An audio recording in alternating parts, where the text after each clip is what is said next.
I'm Annabella Opipari, and you're listening to Recommendations for Vacations.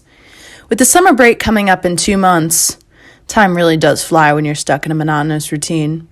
Everyone is trying to decide where or even if they should vacation this year. My family has made it a tradition to visit Corolla, North Carolina basically every summer for the past 10 years, and my parents recently purchased a house down there as well. I would say I'm pretty well versed about the area and its hidden gems, which makes me the perfect person to tell you all about why you should visit Corolla and what makes it so special.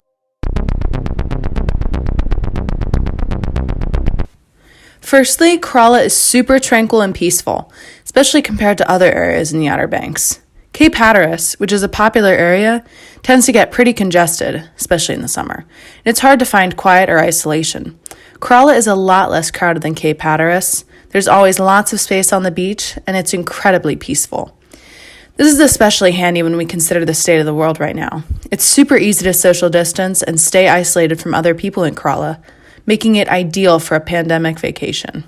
In a similar vein, Corolla, and most of the Outer Banks, is on a super thin stretch of land, which means that basically every house has easy access to both the beach and the sound, and you can see both the sunrise and sunset on the water every day.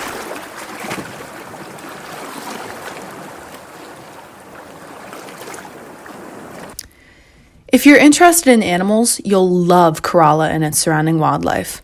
Corolla is famed for its herd of wild horses, which actually recently welcomed multiple foals this spring, so good for them, which you can experience closer up on Corolla's myriad of wild horse tours.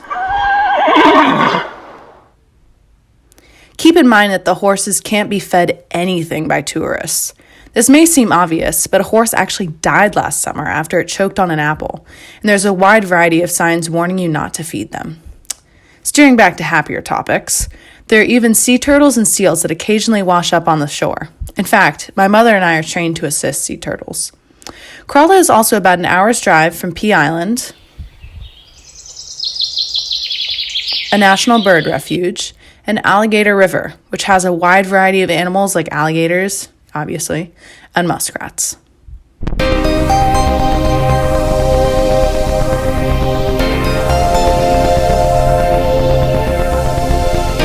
For the culinary types, Corolla also has excellent food.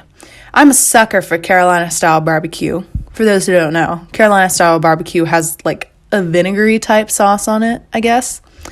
And Corolla's Corolla Village Barbecue Restaurant has, no exaggeration, the best Carolina barbecue I've ever eaten. There's also great local sandwich shops, such as Bacchus, and a gourmet cookie place about 20 minutes away from our house is our new family obsession. The Lighthouse Bakery is also delicious. Its baked goods are incredibly soft and fresh. But given their reluctance to comply with masking standards, our family is steering clear of them for a bit.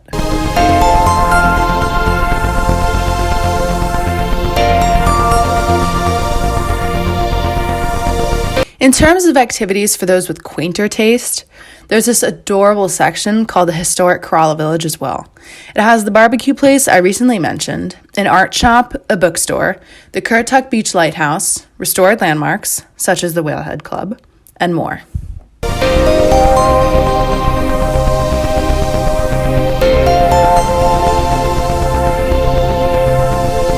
Finally, if you manage to travel to Corolla, and I hope you will, here are some last-minute tips for your trip. First of all, bring a wide variety of clothes, especially if you're going in the spring. During springtime, the daily temperatures can fluctuate a lot and it tends to be significantly windier on the beach. Additionally, in the summer, while it may seem warm at first, it can occasionally get windy on the beach at this time as well, and also cools down a lot at night. If you plan to go to some of the nature areas I mentioned earlier, it can also be helpful to have longer clothing to avoid bug bites and ticks. 2. Research the neighborhoods before you decide where you want to stay. Another thing I love about Corolla is the variety of neighborhoods it has. However, if you arrive expecting one thing and receive the opposite, it can definitely ruin your vacation. For example, Pine Island is the quietest and most isolated neighborhood by far, with more limited amounts of people and no lifeguards. While the other neighborhoods are still relatively quiet, they each have other perks. For example, Ocean Hill is closer to the nature center and more shopping areas.